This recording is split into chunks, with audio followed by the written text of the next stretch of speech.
You really think someone like you belongs out here?" The businessman sneered. His gaze locked on the scars tracing Isabella Cruz's face and arm. She didn't flinch. She just smiled quietly and said, "I've served men like you before, but in far worse places." The diner buzzed with an uneasy silence. The next morning, everything changed. The streets outside the diner filled with figures standing in the dawn mist, each holding a small cloth-wrapped token. They weren't strangers. They were Marines. One by one, they stepped inside, not to order breakfast, but to honor the woman the world had tried to forget, and whom they had sworn never to. The sun hadn't yet broken the horizon when Isabella Cruz unlocked the door of May's Diner. Just off the dusty stretch of Highway 12, the neon open sign flickered to life as she flipped the switch, bathing the window in a soft red glow. Inside, the diner smelled faintly of yesterday's coffee and bleach. It was still and quiet, the kind of quiet you could only find in a place before the world woke up. Isabella moved with practiced ease. She tied her faded blue apron behind her back, turned on the griddle, and began the slow, steady ritual of bringing the place to life. Coffee brewed, bacon sizzled. Booths were wiped down with rhythmic precision. Everything about her movements suggested calm, control, and care. But what most people noticed first wasn't her grace. It was the scars. They began just below her right temple, raised and uneven, then continued down her neck and disappeared beneath her collar. On days when she wore short sleeves, they reappeared along her right forearm, like winding trails carved by fire. These weren't paper-cut scars or childhood mishaps. They were deep, discolored reminders of something far more severe. New customers often froze for a moment when they first saw her. Some blinked and quickly looked away. Others stared too long before remembering their manners, and every now and then, a child would point and whisper, only to be hushed by a flustered parent. The regulars, they didn't ask questions. They just accepted that Isabella Cruz was part of the diner, like the chipped salt shakers or the creaking booth. Number 4, dependable, silent, unchanging. No one knew much about her beyond the apron and quiet smile. She never spoke of her past. She never talked about where she went after work. She always arrived by 5 a.m., always left after the lunch rush, always walked home alone. To most, she was just the scarred waitress with the steady hands. But there was so much they didn't know. Years earlier, long before she wore aprons and served coffee, Isabella Cruz had worn a different kind of uniform, one that came with no tips and no safe exits. She had been a combat medic with the United States Marine Corps' Echo to Division.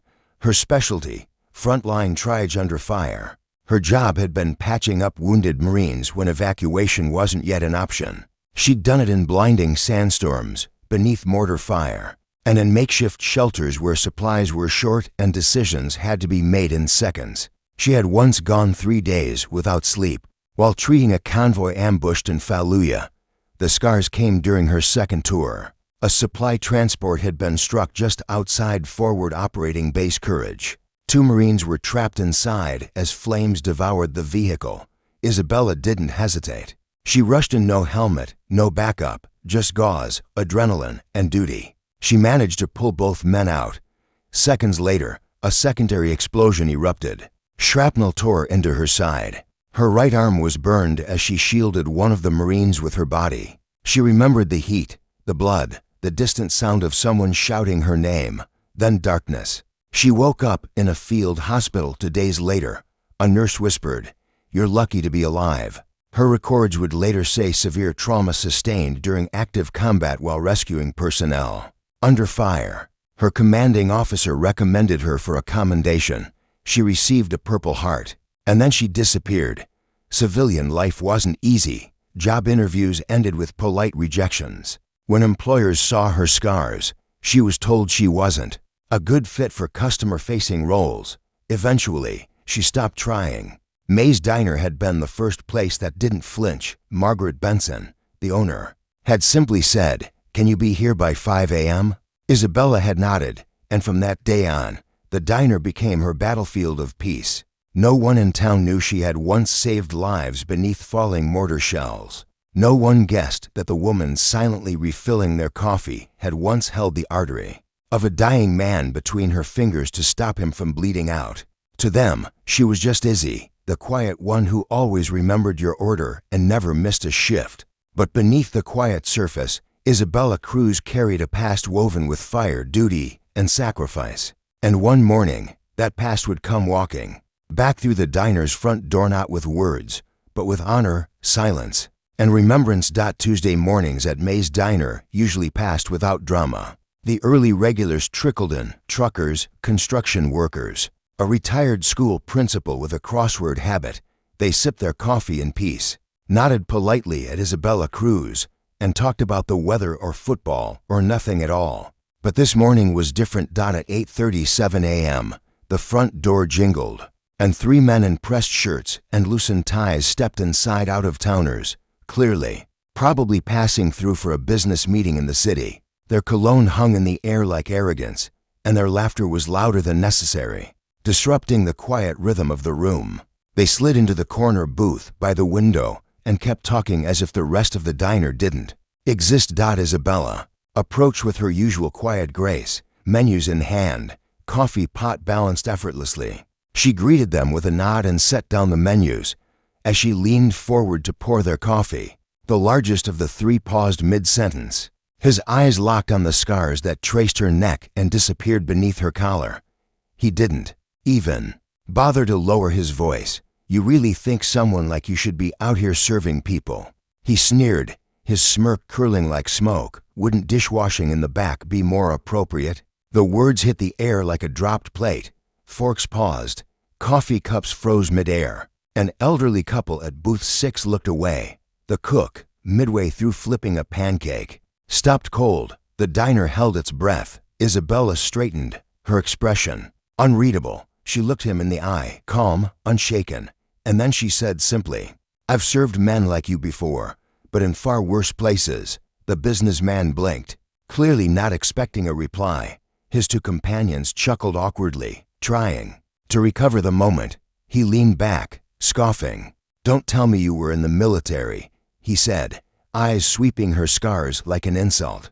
"With that face, you wouldn't make it past the parking lot at recruitment." The laughter that followed wasn't shared. No one joined in, not the waitress at the register, not the old man in the back booth, not the truck driver who stood up, dropped a $10 bill on the table beside his half-eaten eggs, and walked out without a word. Isabella didn't respond. She just moved on, pouring coffee into a regular's cup, steady hands betraying the slight tremble that followed. Her face remained calm, but her eyes, they scanned the room, reading every expression like a field report. Near the service station, Margaret Benson had seen enough. "You all right, Izzy?" she asked softly, stepping beside her. The worry etched into her wrinkles genuine. "I'm fine," Isabella replied, folding napkins. "I've dealt with worse in Fallujah." Margaret's jaw tightened, and she laid a gentle hand on Isabella's shoulder. "You don't have to take their order. I can do it." But Isabella shook her head. "No need," she said. "Some people fear what they don't understand. It's not my job to teach them." And with that, she picked up the coffee pot again and returned to the tables. At the next booth, a man wearing a worn Marine Corps cap nodded at her. He didn't say anything, just left a $20 on a $5 tab. As he passed by, their eyes met. The look said it all: a shared language, a mutual respect. Back at the corner booth, the businessmen had gone quiet, whether from embarrassment or discomfort. No one knew. They ate quickly, paid in cash, and left, without another word. But the damage was done, or maybe, in some strange way, the healing had begun. Because later that day, someone posted about the incident online. Just a short story, no names, no photos, about a scarred waitress who handled cruelty with grace and a diner full of people who finally saw her. The post was shared once, then 10 times, then 100. By nightfall, it had reached veterans groups across the country. But Isabella didn't know that yet. She closed the diner as always, sweeping the floor, wiping down the counter, and switching off the open sign. Outside, the streetlights flickered on, and inside, one woman stood alone, scarred, unshaken, and more dignified than the world had any right to expect. Tomorrow, the world would return, and this time, it would remember her. Before she was Isabella Cruz, the quiet woman behind the counter at May's Diner, she was simply Corman Cruz, a combat medic assigned to Echo 12, a Marine logistics unit. Stationed near Fallujah during the height of the conflict, she didn't enlist to be a hero. She enlisted because, after her brother died in Afghanistan, she couldn't sit still anymore. She was 23, stubborn, and filled with a strange mix of anger and conviction. The recruiter had warned her, "You won't be on the front lines, medics. Don't go looking for trouble." But in Iraq, trouble never asked for permission. Her job was to keep people alive long enough to get them home. That meant bleeding out in transport trucks, stabilizing blast injuries in craters, and using belts as tourniquets when the medical kits ran dry. She became known for her calm under pressure, her hands like steel when everything around her was chaos, but no mission had tested her like the one in March 2010. Echo 12 had been rotating supplies between outposts when their convoy was ambushed. Mortar fire rained down near Fob Courage, a forward operating base surrounded by low walls and not nearly enough protection. Isabella had just finished checking inventory in one of the armored transports. When the first explosion hit, she dove instinctively, counting the seconds between blasts. Screams followed fire, smoke, static on the radio, and somewhere nearby, a vehicle had taken a direct hit. She didn't wait for backup, didn't pause to put on body armor. She grabbed her pack and ran toward the smoke. 2 Marines were trapped inside the burning transport, the heat warping the metal doors. One was unconscious, the other was screaming. Pinned beneath a crumpled seat frame, Isabella climbed in through a shattered side panel. She ignored the fire chewing through the front cabin. She ignored the shouts behind her, telling her to stop. She pulled the first Marine out by his flak jacket, dragging him across gravel as the soles of her boots melted against hot metal. She went back for the second. The blast came just as she lifted him free. A secondary explosion tore through the side of the vehicle, flinging Isabella into a concrete barrier. She hit hard, right arm first, then rolled. The air left her lungs. Like a punch, her face burned, her rang, and everything faded to gray. She remembered only fragments after that, the feeling of blood soaking into her uniform, the scent of diesel and charred flesh, a voice yelling her name, then the thump, thump of a medevac chopper overhead. She woke up 2 days later in a field hospital, her right arm bandaged, her face wrapped. A nurse stood over her, whispering, "You made it." For weeks, she couldn't look at herself in the mirror. The skin grafts were raw, the burns painful. The doctors told her she was lucky she still had use of her arm, but the hardest part wasn't the physical pain, it was knowing she couldn't go back. Her commanding officer visited her just before her discharge. "You saved 2 lives that day," he said, handing her a citation for extraordinary valor under fire. She barely looked at it. "You're not just a corpsman," he added. "You're the reason they're coming home." She nodded but didn't respond. She wasn't used to praise. She was used to doing her job. When she was flown back to the States, she was met by silence, no parade, no band, no crowd, just paperwork and a box with her belongings. Inside it, her uniform, her boots, and a Purple Heart she didn't feel she deserved. Isabella moved to a small town in North Carolina, far from military bases and veterans' hospitals. She rented a modest apartment. She got a job at a diner, where no one asked questions, and she tried to fade into routine. But the war came with her in the way her hand trembled before dawn, in the way she couldn't sleep through thunderstorms, in the scars she never hid, but never explained. To the world, she was a mystery. But to the Marines of Echo 12, she was the reason they lived. And though she never expected gratitude, the moment would come, years later, when those she saved would finally find her again, not to say thank you, but to remind her of who she was. When the fire rose and everyone else turned away, the morning air was colder than usual. A soft mist hung over the quiet streets, and the town hadn't yet stirred awake. Inside May's Diner, Isabella Cruz moved as she always did, silent, focused, precise. She flipped the open sign at exactly 6 a.m., expecting another ordinary Tuesday, coffee, eggs, small talk. But outside, the world had changed. Across the street, A line of people stood shoulder to shoulder, stretching around the corner. Some wore jeans and jackets, others stood in plain black coats. But their posture, the way they held their hands behind their backs, the quiet discipline in their stances gave them away. They weren't strangers, they were Marines, and each one held a small cloth-wrapped object. At first, Isabella didn't understand. The first man stepped inside, a tall figure with gray at his temples and eyes that had seen too many desserts. He sat at the counter and nodded at her, his voice low but steady. Coffee, black, then softer. You don't remember me, do you? Isabella tilted her head. The voice stirred something distant in her memory. He smiled faintly. Major Carter Brooks. Echo 12, you dragged me out of that fire. Her breath caught.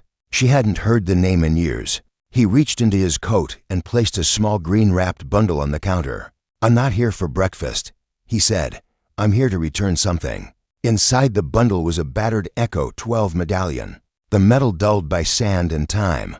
We've been looking for you, he said. A private recognized you last week. Said his captain still carried your photo, the one from the field hospital.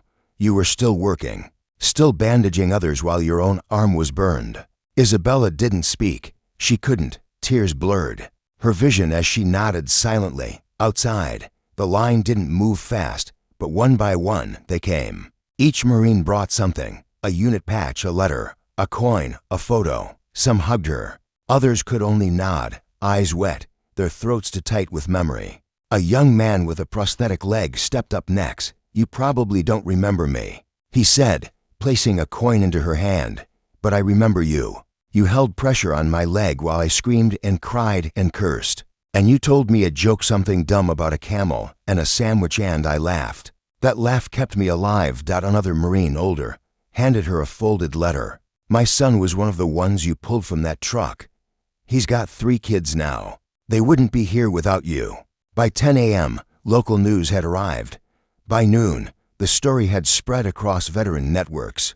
Nationwide, a trucker who had filmed the morning line posted the video with the caption, "She was mocked yesterday. Today, the Marines came for her." More veterans showed up, some from across the state. Families of fallen soldiers arrived, too, holding photos of sons and daughters who had served beside her. Isabella didn't eat. She didn't take breaks. She stayed at the counter, receiving each visitor like a ceremony. A small girl, maybe 9 years old, approached shyly with her father. "She wanted to thank you," the man said. "She hears stories about you at night. You're her hero." The girl handed Isabella a small crayon drawing, a woman with a cape, carrying someone out of a burning building. Isabella broke, not loudly, not dramatically, just a soft, shaking breath and tears that followed silently. At the end of the day, the donation jar marked Veteran Support Services overflowed with bills and notes. No one mentioned the men who had mocked her. They didn't need to. This wasn't about revenge. It was about remembrance. And for the first time in a long time, Isabella Cruz didn't feel invisible. She felt seen, not for her scars, but for what she had carried through them and who she had carried out of the fire. 2 days later, the bell over May's diner door jingled. Again, this time quieter, almost reluctant. The 3 businessmen from earlier stepped inside. Gone was the easy arrogance they had worn like expensive cologne. Now, their movements were stiff, uncomfortable. The leader, the man who had sneered at Isabella's scars, clutched his hat in both hands, twisting it as if unsure how to hold himself. The diner went still, but this time, it wasn't with fear, it was with expectation. Every regular, every Marine still lingering over second cups of coffee. Every passerby who had peeked in after the news story, they all watched. Isabella stood behind the counter, wiping a glass dry, her face calm, unreadable. The man cleared his throat. "I came to say I'm sorry," he said, his voice wavering, stripped of the confidence it once held. "I judged you without knowing anything about you, about what you carried, about what you gave." Silence stretched across the diner, heavy and thick. Even the coffee machine seemed to pause. Isabella set the glass down carefully. She walked over to the donation jar near the register, the one overflowing with contributions now, and without a word, she gently tapped it. The man understood. He reached into his pocket, pulled out a folded stack of bills. and slipped it into the jar. It joined the countless other offerings left by those who knew respect was better shown than spoken. Isabella met his eyes steady, quiet, kind, and gave the faintest nod, a nod of forgiveness. She didn't need apologies. She had moved beyond needing anyone's approval. It was simply a nod of recognition. I see that you've changed. Now carry it forward. The men left. Heads bowed, and inside the diner, life resumed. Coffee poured. Plates clinked. Conversation started again, but softer, warmer, somehow. Margaret Benson watched from the kitchen doorway, a satisfied smile tugging at the corners of her mouth. You could have kept that money, you know, she said later, as they closed for the night. Lord knows you've earned every penny of it. Isabella just smiled, not the careful, reserved smile she had worn for years, but a full, unguarded one that lit up her face from within. No, she said simply, it belongs to all of them, to every hand that's still reaching for a better world. In the following weeks, changes rippled far beyond the diner. The high school principal ordered a plaque for the counseling office that read, "Respect all scars, seen and unseen." The local VA clinic hung a photograph of Isabella standing behind the counter. Marines lined up at her door, with a simple inscription beneath, "Courage isn't always loud." Other businesses followed.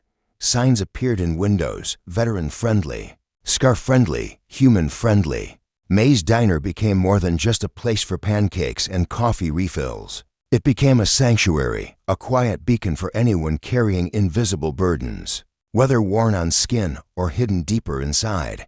Some nights, after the rush died down, Isabella would sit by the window with her coffee, watching the streetlights flicker. Across the sidewalk, she thought about the girl with the crayon drawing, the Marines who shook her hand, the old man who had left his Purple Heart on the counter and whispered, "You gave me another chance." And she realized something. She hadn't just survived the fire all those years ago. She had become the fire light that burned quietly, steadily, refusing to be extinguished by cruelty or time. Her scars didn't define her weakness. They revealed her strength. And now, so did everyone else. The invitation came in a simple envelope, hand-delivered to May's Diner one brisk afternoon. Inside was a card, embossed in gold, the scars that served, a ceremony of honor for Isabella Cruz, signed by former members of Echo 12. At first, Isabella hesitated. She hadn't worn a dress in years, hadn't stood in front of a crowd since her discharge. But when Major Carter Brooks called personally, his voice full of quiet insistence, she found herself saying yes. The ceremony was held at the town's VFW Hall, a modest brick building 3 blocks from the diner. The night of the event, Isabella chose a simple black dress. For the first time in a decade, she left her hair down, letting it fall naturally round her shoulders. She made no effort to hide the scars that traced her jaw and neck. When she stepped into the hall, the entire room rose to their feet. Marines in dress blues, veterans in civilian jackets adorned with patches, families, children. Over 100 faces turned toward her, standing not out of obligation, but out of reverence. Isabella froze for a heartbeat, overwhelmed by the sight. Margaret Benson touched her shoulder gently from behind, whispering, "Go on, honey. This is your family, too." Major Brooks met her halfway down the aisle. His voice was steady as he addressed the crowd. "We searched for Isabella Cruz for 7 years, he said. After her medical discharge, she disappeared, as so many wounded warriors do. Some of us feared the worst." He paused, swallowing emotion. "But she didn't disappear. She rebuilt. She carried on. She healed others in ways she may never fully realize." One by one, Marines she had saved stepped forward to share their stories. A man who now coached his son's little league team. A woman who became a nurse because she remembered how Isabella's hands never shook, even when hers did. A retired colonel who held up a photo of his 3 grandchildren and said simply, "They are here because of you." Tears slipped down Isabella's cheeks, unhidden, tracing paths along her scars. When it was her turn to speak, she stood silently for a long moment, the podium cool under her hands. The room waited, not rushing, not pressing, just breathing with her. Finally, she said, her voice quiet but strong, "I never considered myself special. I just did what needed to be done when it mattered most." She touched the scars along her neck lightly. These aren't marks of tragedy. They are proof that, when the fire came, I moved forward not because I was fearless, but because I was afraid and still chose to act. The applause that followed wasn't thunderous. It was steady, heartfelt, the kind of applause that shakes something loose inside your soul. Major Brooks presented her with a shadow box containing her long-lost Purple Heart, a unique commendation that had been approved but never delivered, and a newly commissioned plaque for valor in the face of fire.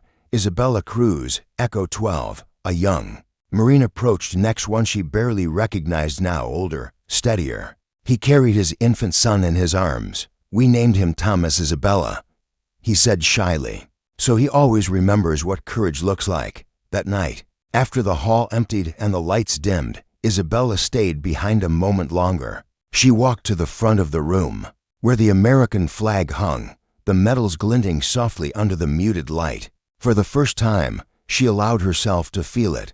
Pride not in survival, but in service. In the lives she had touched, in the legacy she had unknowingly built. The scars no longer felt like remnants of a past she wanted to hide. They were now a testament to bravery, to endurance, and to a woman who, when the world burned, became the one who ran toward the flames. And she knew, deep in her bones, she had never been forgotten. She had simply been waiting for the right moment to step back into the light. Isabella Cruz's story reminds us that true courage often wears the quietest face. In a world quick to judge by appearances, she stood as living proof that scars, whether visible or hidden, are not signs of weakness, but testaments of survival, resilience, and sacrifice. Today, in our fast-moving society, it's easy to overlook the quiet heroes among us, the veterans working simple jobs, the neighbors carrying invisible burdens, the people whose battles we never see. Their stories deserve more than passing glances. They deserve honor.